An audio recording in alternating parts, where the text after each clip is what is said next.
Hey guys, Gore here. Welcome back to the channel.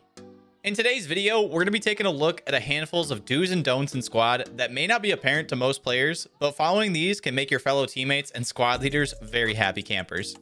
Before we do get started, about 88% of you who watch my videos aren't subscribed to the channel, so if you enjoy the content here, hit that subscribe button.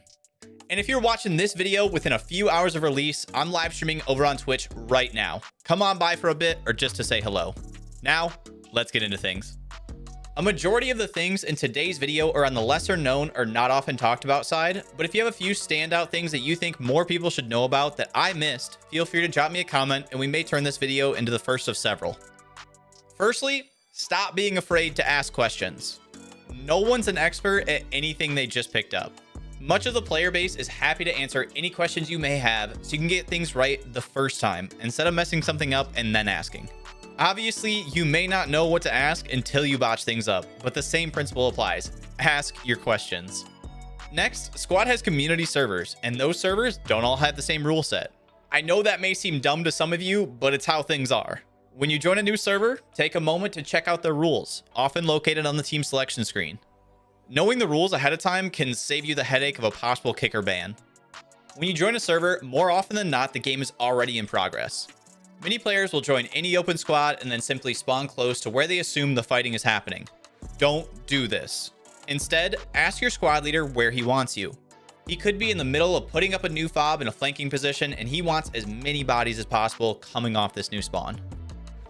In squad, players can request a claim on any vehicle, of which their squad leader has to approve before they can enter it. If you want to take a vehicle that you think could be a benefit to the team, let your SL know what you want to claim before you spawn. I cannot count the amount of times squad members have sat there trying to claim a vehicle but refuse to tell me what they want, so I have to take my attention away from more important things to figure it out. Speaking of vehicle claims, on occasion, you'll not have something like a Logi in main, so you need to grab one that's already out on the battlefield. Many squads leave theirs idle, but at times they've been left somewhere for a reason. The owning squad leader may be trying to clear an area before he brings his Logi in or any number of things, so to be safe and respectful, ask the owning squad leader's permission to grab their vehicle. Almost every SL that has a greater plan involving their Vic also has a mic and will respond. Some may not respond, and in those cases, it's typically safe to just grab it. Build and ammo supply are the lifeblood of your team, and proper management of these resources can be the difference between a win and a loss. At times, you may not want to have to venture all the way back to main to get supplies for a new fob, so you'll look to see if there's any excess elsewhere on the map. You might see that Squad 4's fob has 600 extra build, so you swoop by and grab it for yourself. Well, they were going to use that to build mortars to help the team, and now they have no immediate means of resupply. In these cases, like with vehicles, it's best to ask the owning squad if you can take those supplies or if they're planning on using them for something. When it comes to the ammo supply, there's a few things I want to point out. For one, in a semi-recent update at some point in 2021, I think, a kit refund mechanic was implemented, where instead of requiring the full ammo amount for a specific kit on a fob or vehicle, it now calculates the difference. The keyword in that last sentence was at an ammo crate. If you change your kit at the spawn screen, you'll spawn with the bare minimum, so make sure to switch off an ammo crate or vehicle when applicable to save on ammo. The last thing when it comes to ammo resupply is knowing the importance of your kit and what you're trying to take. This has to do with ammo on fobs, but more importantly, riflemen's ammo bags. They only have 100 total, so a lat getting another rocket or a medic topping off his bandages is a lot more important than you refilling your grenade launcher's high explosive rounds. When you're incapacitated in squad, you have two buttons that you're presented with, a give up button and a call medic button.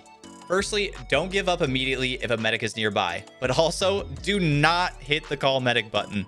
Especially in situations where you're in and amongst enemies, your character's cry for help only serves to tell the enemy that there's more of your teammates nearby. In very unique instances, you can use this button when you die alone and you want to make your enemy think that there's more of you around.